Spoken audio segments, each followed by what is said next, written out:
नमस्कार दोस्तों, welcome back to my channel. आज की स्टोरी का टाइटल है हम आपके दरवाजे नहीं आए थे। आशा करती हूँ अंत तक मेरे साथ बने रहेंगे।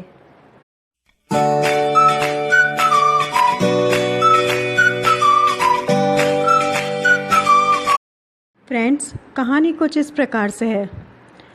ज्योति एक सुंदर, पढ़ी लिखी, समझदार लड़की थी।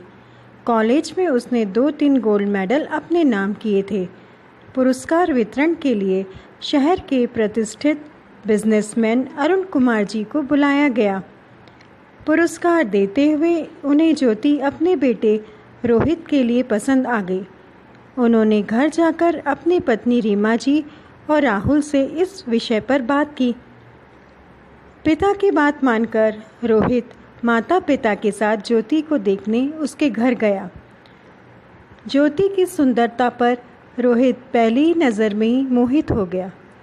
रीमा जी ने भी सोचा कि छोटे घर की लड़की है, दबकर रहेगी। ज्योति के पिता बचपन में ही गुजर गए थे।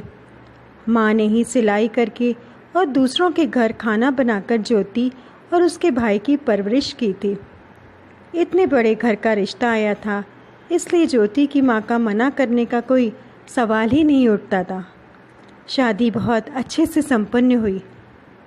लगभग सारा खर्चा अरुण जी ने किया। रोहित ने एक नया बिजनेस शुरू किया। उसके उद्घाटन समारोह में ज्योति ने अपनी माँ और भाई को भी बुलाया। फंक्शन खत्म होने पर ज्योति ने माँ को कुछ दिनों के लिए रोक लिया।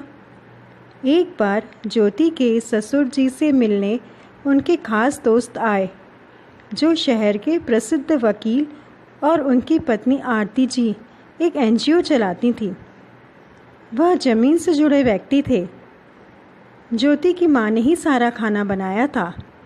साधारण रहन सहन के कारण ज्योति की सास ने उन्हें सबके साथ खाना खाने के लिए आमंत्रित नहीं किया।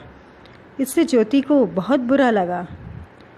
मेहमानों ने खाने की तारीफ की तो ज्योति से रहा नहीं गया। ज्योति ने कहा, यह खाना उसकी माँ ने बनाया है।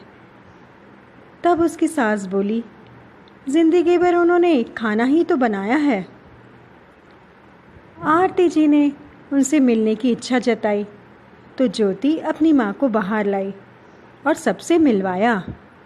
ज्योति बोली, यह मेरी माँ है। पापा के गुजर जाने के बाद इन्होंने ही सिलाई और दूसरों के घर खाना बनाकर हमें इस लायक बनाया है। सबके जाने के बाद रोहित बोला, क्या ज़रूरत थी सबके सामने सिलाई और खाना बनाने की बात कहने की। ज्योति ने कहा, मुझे उन पर गर्व है। जिस मेहनत से उन्होंने हमें बड़ा किया। हम आपके दरवाजे नहीं आए थे। हमारी इतनी हैसियत नहीं थी।